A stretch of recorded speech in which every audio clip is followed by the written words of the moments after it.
Oh boy, do I have some crazy Asian zombie comedy, blood-soaked films that you have got to see. So let's get into it.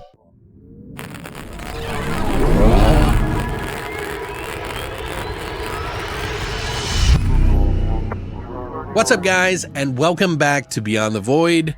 My name is Alex, and today we're going to be doing my weekly watch list with a twist. This time I decided to cater my weekly watch list to a specific category, and that just so happens to be crazy Asian comedy, zombie, gore-soaked adventures. It ended up being mostly Japanese films. It did also have a Thailand film in there as well, and originally I was going to pick one from like every continent and every type of Asian country, and it just didn't work out that way because I wanted to see more gore. These ones are gonna be categorized in no particular order as far as like how well I like them, but they will be scored from least to most gory.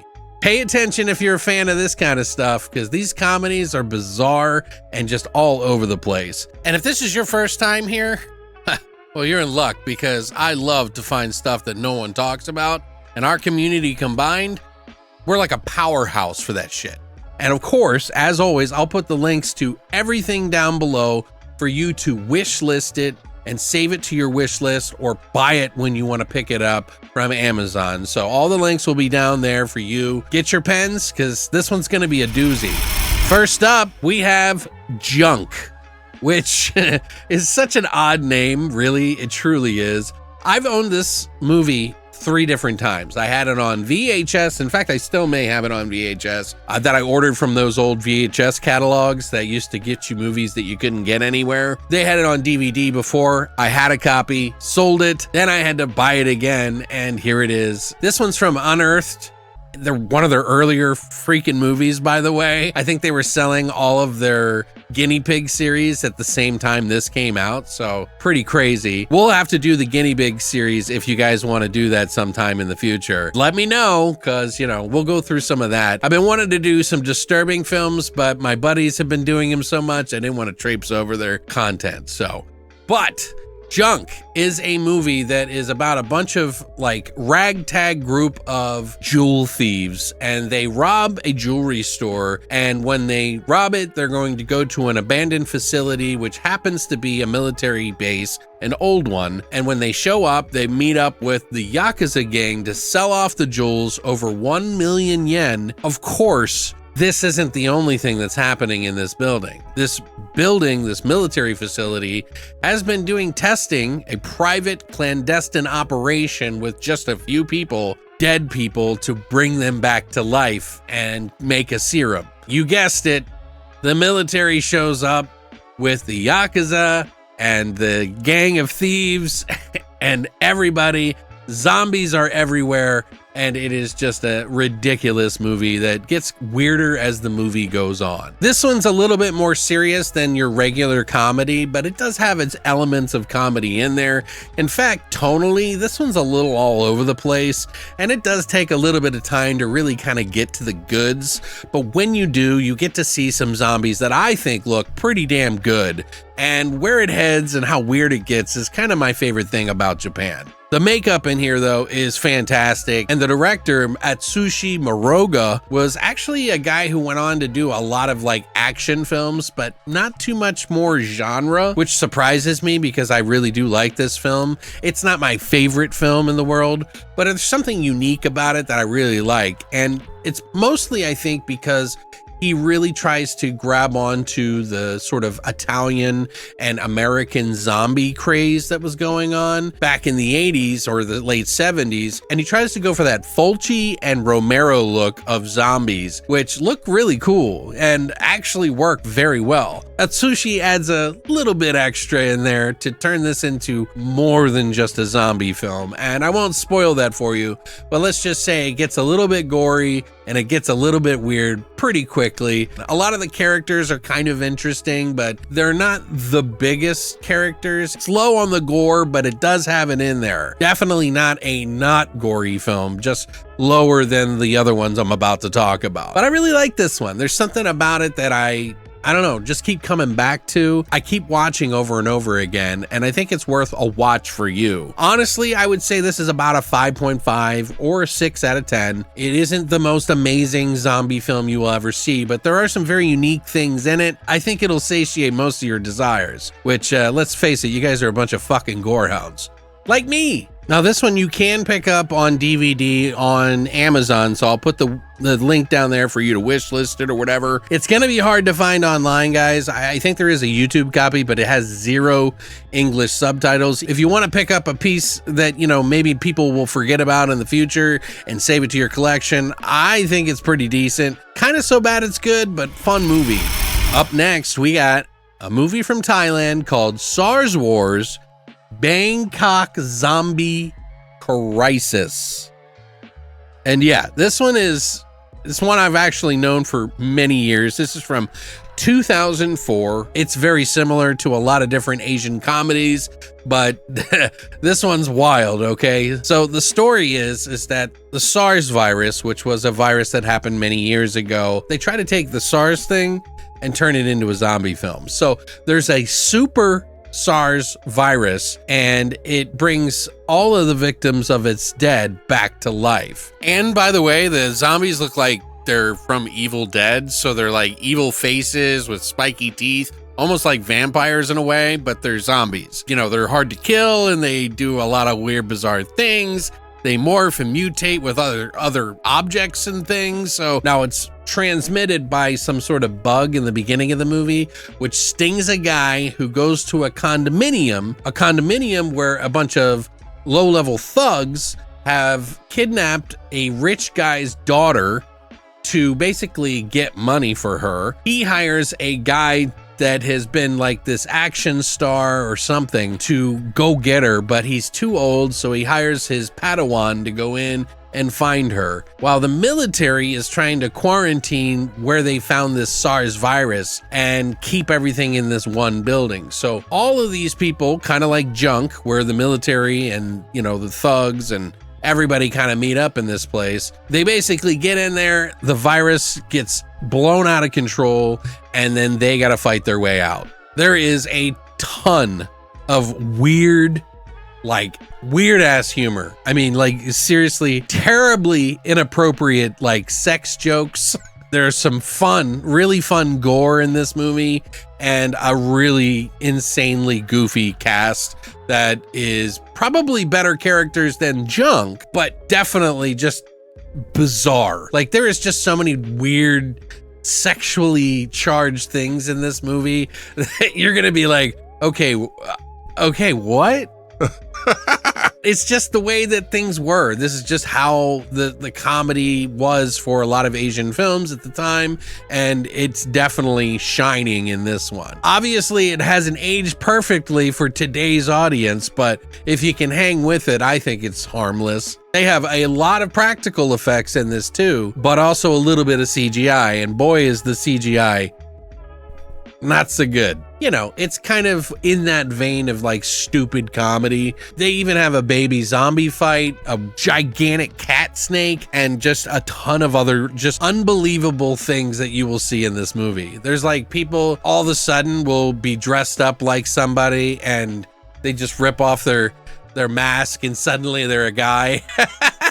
It's pretty fucking wild. I don't know. There's something about this film that I liked back in the day, and I haven't seen it for many years. Like I said, inappropriate in a lot of ways with sex and everything in it. I'd say this one is about a 6.5 out of 10. If you can get past all the problematic stuff and just go, oh, these are just weird movies, you'll be fine. But this one is just bizarre, and it just never stops being weird. It intentionally wears its weirdness on its sleeve. It looks at the camera. It makes jokes about being in a movie and everything. But the blood, the gore, and the wild times are just something you gotta see for yourself. This one's definitely gonna be hard to find online, but I had to include it because nobody ever really talks about it, and it's just one that I really enjoy. It's only 10 bucks, you know, on Amazon, and I think you could probably get it used for even cheaper. Follow the link, it'll show you where it is. I have to share it, guys, because this is just too good not to talk about. If anybody's seen this, let me know. Up next, we have Versus. which if you've ever heard of this movie, this is a pretty popular one by Ryuichi Kitamura, which I have loved forever. I had this on VHS, I had multiple copies on DVD, and then eventually Arrow put out a version which has the original cut and the ultimate cut, which is what this has. And let me tell you, man, this is a movie you do not want to miss. This is a fantastic film, blending crime, Yakuza stuff with like something a little bit more, something that lasts generations, hundreds of years. But I'll tell you about it. So essentially, the story, the plot, is that there are 666 portals on Earth, and one of them happens to be in this forest that these Yakuza guys keep dumping bodies in. It's the 444th portal, by the way, and it connects this world to the other side. And most humans, they have no idea that this even exists, but some have been able to somehow harness the power to live for generations. This forest brings the dead back to life, and it is known as the Forest of Resurrection. This is the movie that Ryuichi Kitamura basically blew up. It was the one that really sent him into the stratosphere in Japan as far as like doing a low budget film to make it look so cool and stylish that kind of reminds me of stuff like Tarantino with the characters from Japan, but also doing a Yakuza sort of zombie film, doing it in a way that's kind of silly and goofy, but also very cool and fun and extremely gory. Now, Ryuichi Kitamura is not the only person that blew up in this. One of his main stars, Tak Sakaguchi, went on to do a ton of other films in Japan that were blowing up in the West, like Alive, Azumi, Battlefield Baseball, Death Trance, and just so many other films. And I believe he did so many that he just like decided to stop acting, and then he came back. It's a big, long story. But Versus has always been one of my favorite films in the sort of zombie Japanese horror gore combination. It is just a fantastic story that goes in places that's a little hazy. Like, I don't really know exactly what the hell's going on in the movie by the end of the movie, but there's this thing that is attached to these two guys who have lived multiple different lives, and they keep coming back and fighting, and it's this big thing that doesn't make a whole lot of sense, but just know that people get special powers in this forest. The more they kill, the more powerful they get until they battle everybody. And there is a slew of just fantastic characters and a ton of freaking awesome gore. Tak Sakaguchi was actually the director for all of the stunts and stuff like that. So the main star was also teaching everybody else how to fight each other and everything. Like, that happens in Japan, by the way, a lot. They have like two directors, like one for the action and like one for the acting. This is a pretty fantastic film for an indie film, and it's probably one of my favorite films I'll always return to. So if you've never heard of this, you need to get on it. Now, I can't find it online to stream, but you can rent it. So if you want to rent it there, or you can pick it up on the double disc here, which has the original version and the, of course, ultimate version. But hey, man, there's a lot of gore in this movie, so check it out. Up next, we have Stacy, or now they call it Stacy, Attack of the Schoolgirl Zombies. Now, this is pretty bizarre, but it's a classic as far as like Japanese zombie films. This is one that just did things so differently and so oddly that I don't really know what they were entirely thinking when they made this movie, but I'll give you the breakdown. This one came out in 2001. It's a movie about a bunch of girls who are the age of 15 to 17, all over the world, by the way, not just in Japan, like all over the world. Any girl between the age of 15 and 17 starts getting symptoms of like extreme happiness. It's called near-death happiness. They will get very happy, and then they will die, and then they will be resurrected as zombies known as Stacy's. Now, Stacy's have been a problem, obviously, because there's a lot of kids, right? And they're turning into zombies, so they don't know what to do with them. Try to do their best to clean them up, and it seems that the only way that they can stop them is if they cut them up into a million pieces. You want to know what the troopers that go out there to clean up this mess are called? They're called Romero Repeat Kill troops that go out and like basically kill these girls off so that they don't bite other people. This one's a wild one because it gets into some territory that is a little odd. Apparently the director, Naoyuki Tamomatsu, he did other movies like Zombie Self-Defense Force and a slew of a bunch of sexploitative films. And one of the best names of his movies, and one of his most recent one, is Scissor Penis. And you can look that one up.